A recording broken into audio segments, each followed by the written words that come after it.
તો થઈ ગયો છે ઓફિસ જવાનો ટાઈમ, તો આપણે ઓફિસ નીકળી ગયા છે કારણ કે આજે થોડું વધુ કામ હતું એટલે ઓફિસ વહેલા આવી ગયા. ઓફિસ આવી તો વહેલા ગયા 10:30 થઈ ગયા હતા, પણ મારે જે ચેમ્બર બેસું છું એ ચેમ્બર ઓપન નથી, તો પેલા ભાઈ એને પછી ખોલશે. ત્યારબાદ અમારા આકાશભાઈ છે, એમનો પેટ્રોલ પતી ગયું, તેમને એકલા તો લઈ ગયો એનો પેટ્રોલ ભરવા માટે. પછી પાછું ઓફિસ આવી ગયો. ઓફિસમાં પહેલાં મેં જમી લીધું. જમ્યા બાદ મારું જે કામ હતું એ મેં કામ ફટાફટ શરૂ કરી દીધું. જો કામ બધું પતવા જ આવ્યું હતું એટલે પછી થોડું આજે કામ ઘરે વહેલા જવાનું છે એટલે પછી હું નીકળી ગયો પીસી મારું શટડાઉન કરીને ઘરે જવા માટે. તો તમે ઘડિયાળમાં જોઈ શકો છો કે અહીંયા થઈ ગયા છે 5:52, એટલે કે ઘરે જવાનો ટાઈમ એક્ઝેક્ટ થઈ ગયો છે. 6:10 નીકળી જાઉં છું, પણ આજે થોડો વહેલા નીકળું છું કારણ કે આજે મંદિરે પ્રોગ્રામ છે એટલે મારી ભાણીઓ પણ આવવાની છે. તો આ છાશ લીધી અને નીકળી ગયા ઘરે જવા માટે.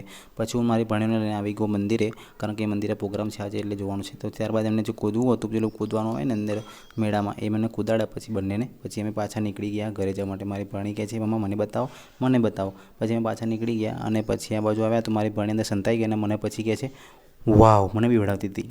પછી અમે ઘરે.